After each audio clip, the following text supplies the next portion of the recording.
Bonjour, cette vidéo est la deuxième vidéo de cours dans laquelle nous allons finir le chapitre 1 et donc finir la dernière section du chapitre 1 sur la somme de sous-espaces vectoriels.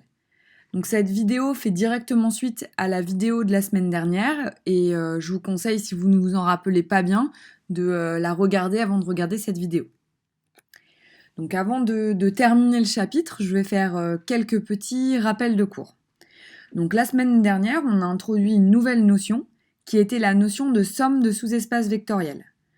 Donc si on avait un espace vectoriel noté E comme d'habitude et deux sous-espaces vectoriels F et G, ce qu'on a appelé la somme de F et G, noté F plus G, c'est tout simplement l'ensemble de tous les vecteurs de E qui peuvent s'écrire comme la somme d'un vecteur de F et d'un vecteur de G.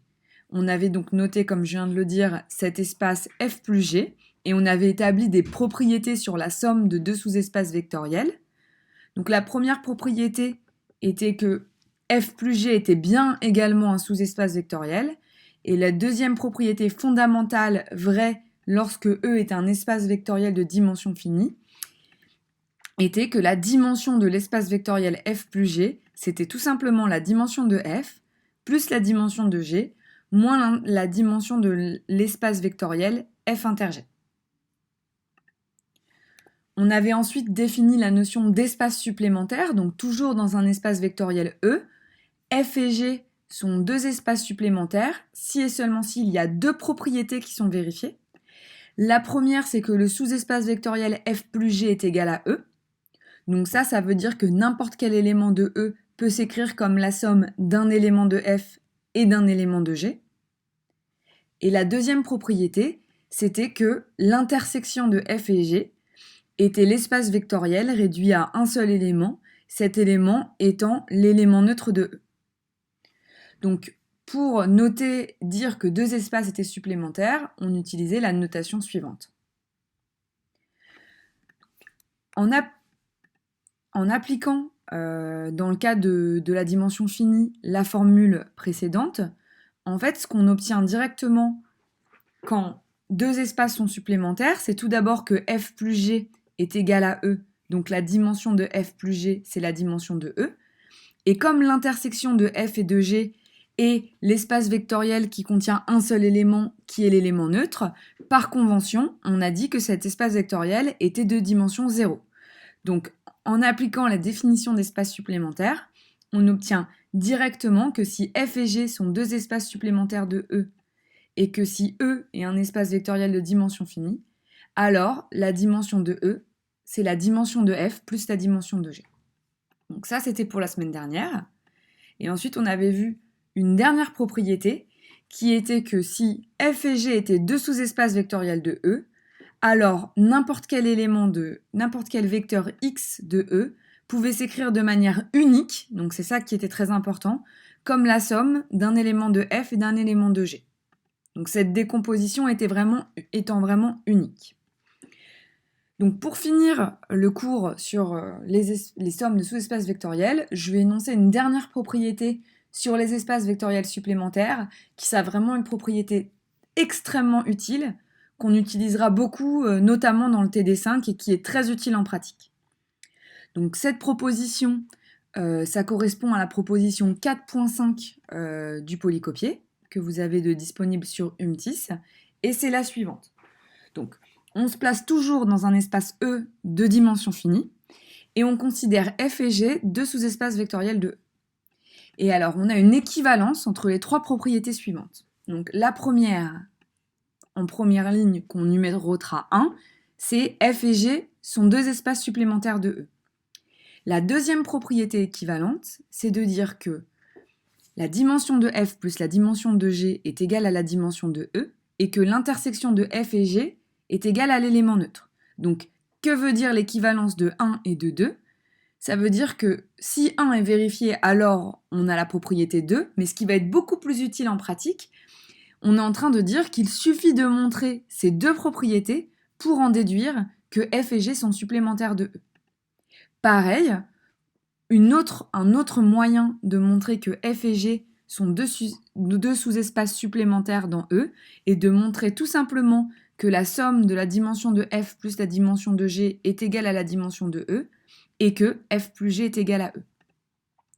Donc ça nous donne vraiment deux manières de montrer que deux espaces sont supplémentaires qui évitent de repasser par la définition d'espace supplémentaire.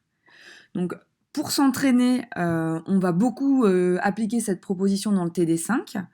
Et il y a également, à la suite de cette proposition, un exemple à compléter dans votre cours pour voir si vous avez bien compris comment l'appliquer.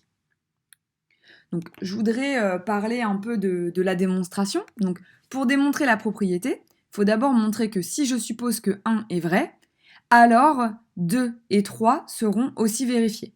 Et inversement, il faudra que je montre que si 2 est vrai, alors 1 est vérifié, et que si 3, la propriété 3 est vraie, alors 1 est également vérifié. Donc on va commencer comme d'habitude par le sens facile. On va tout d'abord supposer que f et g sont supplémentaires dans E.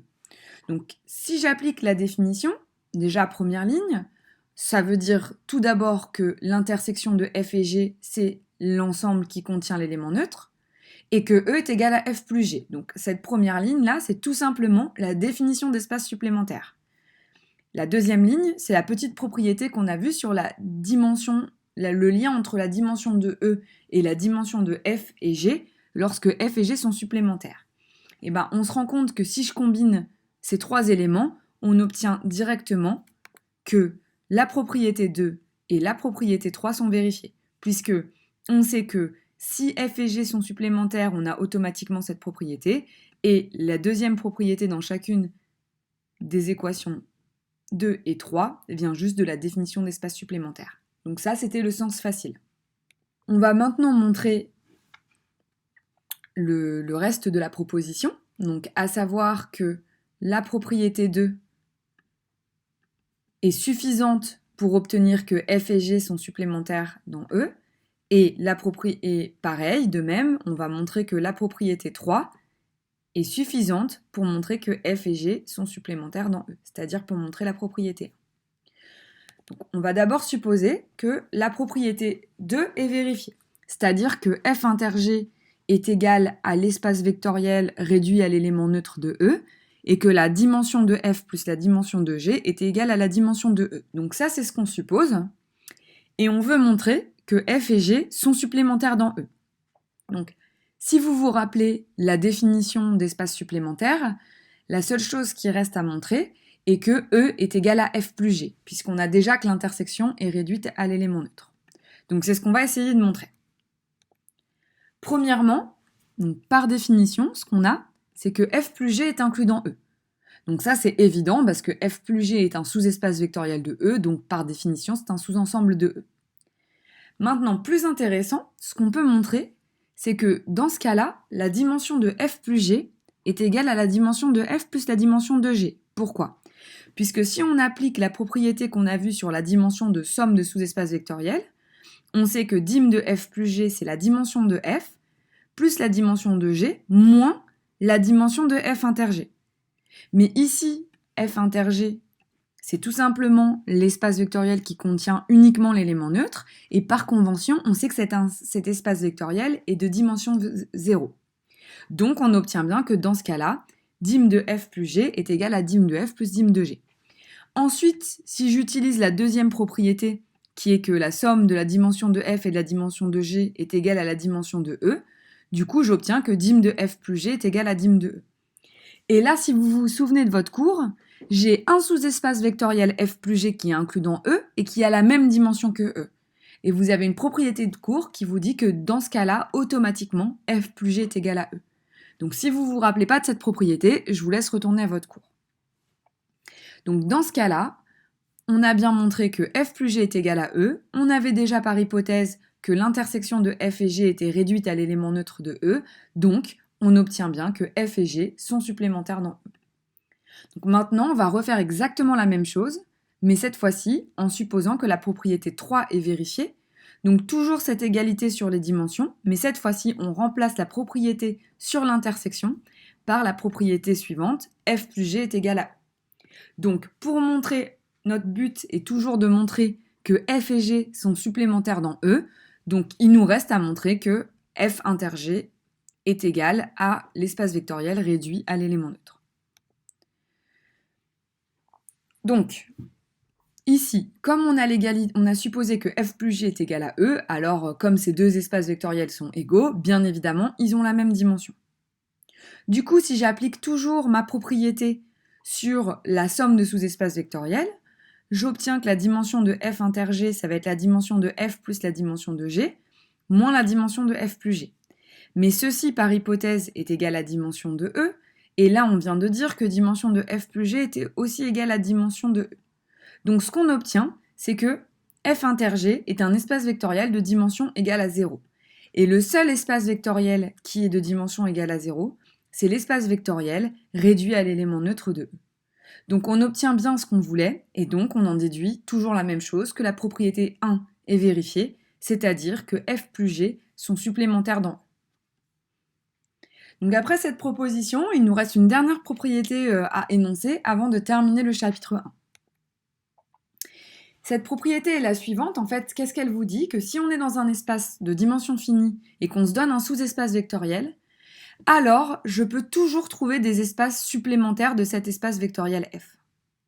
Et en plus, ces espaces ne sont pas uniques. Il peut y avoir plusieurs espaces qui sont supplémentaires à f. Donc on vous donne dans le cours un exemple. Donc ici, je considère comme f le sous-espace vectoriel engendré par un seul vecteur, qui est le vecteur 1, 1, 1. Et un exemple de sous-espace vectoriel supplémentaire de f, c'est le vecteur g. Donc comment je peux faire pour montrer ça? Que f et g sont supplémentaires dans R3? Dans ce cas-là, je peux appliquer la proposition 4.5 que je viens de démontrer.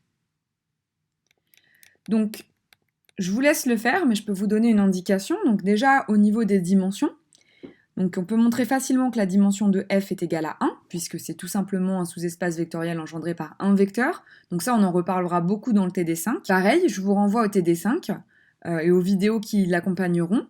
On peut montrer facilement que l'espace G est de dimension 2. Donc la dimension de f plus la dimension de G est égale à 1 plus 2, donc 3 est égal à la dimension de R3.